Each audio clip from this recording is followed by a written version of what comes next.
नमस्ते मित्रों। दीपावली एवं नए वर्ष का त्योहार आप सभी के जीवन में नया उत्साह, उमंग एवं सुख लाए।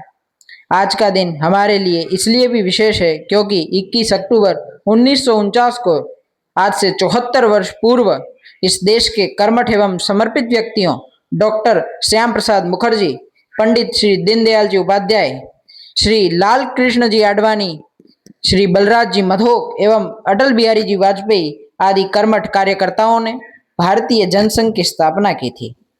इसका उद्देश्य था भारत में राष्ट्रीय एकता, स्वदेशी विचार और सांस्कृतिक राष्ट्रवाद को मजबूत बनाना।